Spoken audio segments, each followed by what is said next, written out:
Today is December the 9th, 2024. The past couple of months, we've had Mac out quite a bit, and been quite a few times I was asked about the story of Mac. He's real special, as everybody's seen. I've seen him in person, and here goes a few clips so you can see that on big screen or little screen, whatever kind of screen you got.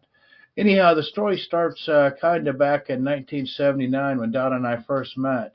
There was a little spark that went off and a little fire started, and I guess best I can tell it was what we consider the long burn because we went our separate ways for 30 years. I left North Carolina, went to Texas, uh, did accomplish the thing I said I was going to do. I became a millionaire in general aviation without a college degree.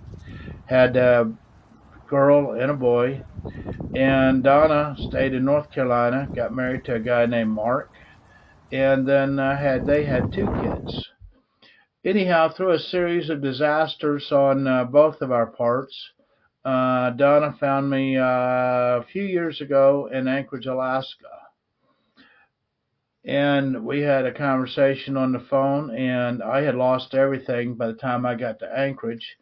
And something, inside voice told me that Donna and I could live a life together of bliss and happiness. I could start over and rebuild and do everything I'd done before again. I'd been told by the experts that the second time to rebuild would be faster. Come to find out that wasn't quite true. Anyhow, after a 9-day date, Donna and I decided I'd move back to North Carolina, which I did, and showed up here. We got married 10/10/2010, and I've been trying to figure out the secret sauce to how I did what I did before. It's taken us through many ups and downs and all arounds. Anyhow, I showed up with two dogs, Derby and Denham. Donna had a cat, and the first animal to cross the Rainbow Bridge was the cat. We buried it in Mineral Springs. Later on was to be the collie named Derby, after Soapbox Derby that my son really liked. He went next. He was buried in Matthews or Stallings, wherever you want to call it. And then the white dog was the next to go. After that, some point in time after that, Donna started discussing the desire to have an outside cat. She wanted a cat, but she was tired of doing litter boxes, so she wanted an outside cat. I told her there was no way I'd have another animal. I didn't want to bury anything else. And the only way I'd do it is if a Black Manx just showed up. That'd be my third Manx in my lifetime that showed up out of nowhere, and I figured that would be relatively impossible, as the Black Manxes are bought. They're very expensive cats. They come from the Isle of Man. They're born without a tail, and you rub the fur one way it's black, the other way it's gray. So I knew there'd be no cat ever show up at our house. Well, one night Donna and I were having a pretty good time at the table, discussing, laughing at a buddy of mine who had told me about catching cat scratch fever that about killed him and did all that kind of stuff. He lived, but we were kind of laughing and having a good time. I got up from the table, and on the back porch was a kitten sitting there right in the middle of the porch. I told Donna. She went out and was quite horrified that somebody would cut a kitten's tail off. She brought it in. I knew right away it was a Manx, although not black, but it was a Manx cat. I kind of let my standards down a bit because it did have some black on it, and we kept it. Later was to find out that the kitten that she found was colored exactly like the cat my son had, which he gave away a few months before he transitioned, or a week before he transitioned, I think it was. So after the cat, which ironically this cat will not use a litter box, it will only go do its business outside in the dirt. If we've had to leave it a few times, and we'll fill a litter box full of dirt, but it will not use litter. It will not go in the house unless it absolutely has no other option. So she kind of got what she wanted. It's an inside-outside cat, but it only poops outside. We haven't had a litter box in years. So then after that, Donna decided that she wanted a schnauzer. In her childhood, she had a schnauzer that was a lot of fun, and she wanted to get another one because I guess she felt we needed the fun. Me, I was not having anything to do with another animal. I was not going to bury any more animals, and so I said, the only way we'll have a schnauzer is if one just happens to show up. And ironically, we started seeing schnauzers everywhere. I mean, anywhere we went, there was a schnauzer. However, none showed up for a while, and then she ran across a lady that had this dog named Little Man, and Little Man was really cute, fun, and all of that. And that evening, she decided that she'd take any inside dog that didn't shed, that was kind of small. And I said, okay, so that lowered the bar some, but not much. One Sunday, we were going to the Whitewater Center, and for reasons I didn't understand at the time, I do now. I threw a leash in the back of the car and told her we were going to stop and get the dog at the CMPD animal shelter. We stopped by on the way to the Whitewater Center, looked around. All there was for the takings that any close was a 12-year-old poodle, and I'd seen what I needed to see and was out the door. Almost out the door. Donna asked me if I'd seen this little dog down here in a cage, and I went back, knelt down, and the dog we know of as Mac Aroni now was in the cage.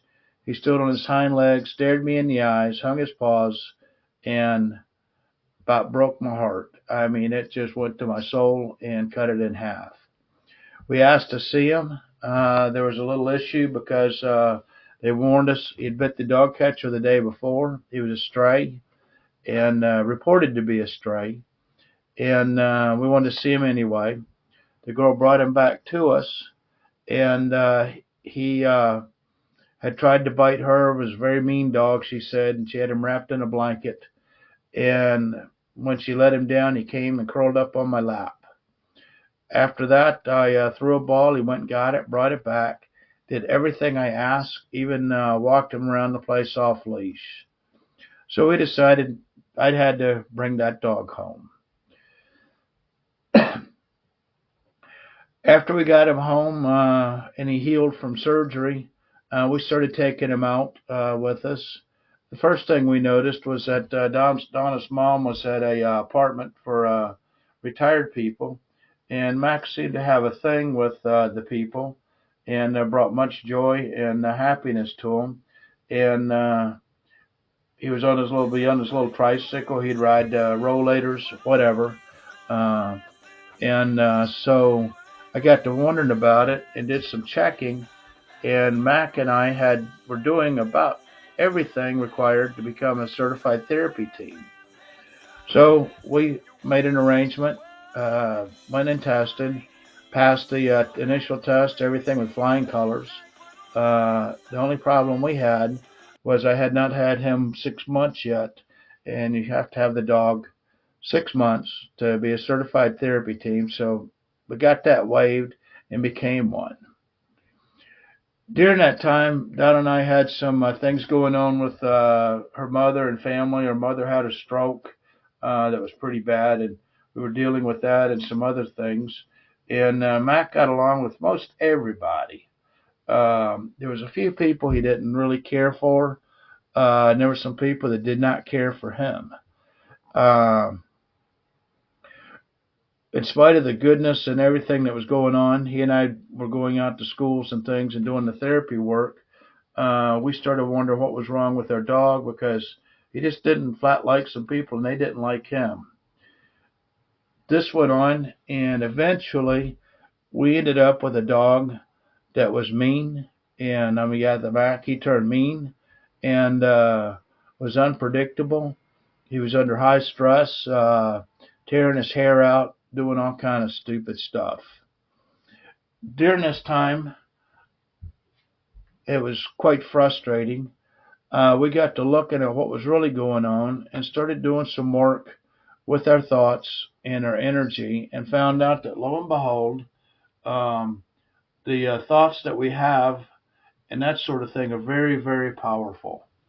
Um, some of the, I guess I'm not sure what they call them, discussed this, and Donna and I deliberately worked on raising our basic level of happiness on a consistent basis.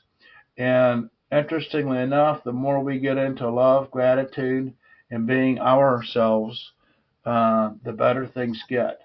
The Mac you've seen here recently is basically the chart that's here. I'm going to put up. Um, I can go through it, and ironically, I can show you where Donna and I were at on the emotional level, and where the dog was good, and down on the bottom where the dog was bad, and it's been quite a ride. Anyhow, Mac is a tip of the iceberg for some really cool stuff that we've got.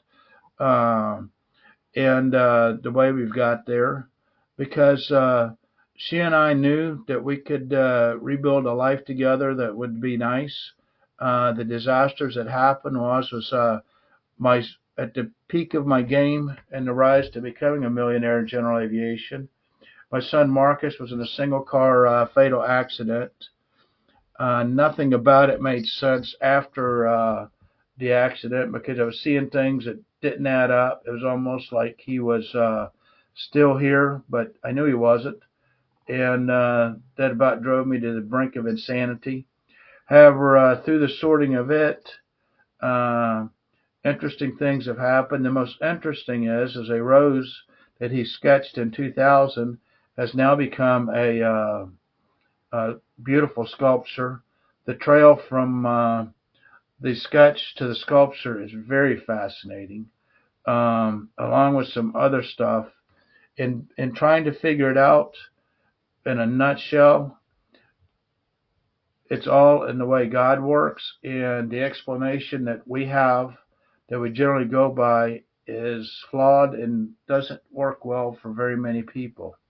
God put specific laws in place for the universe.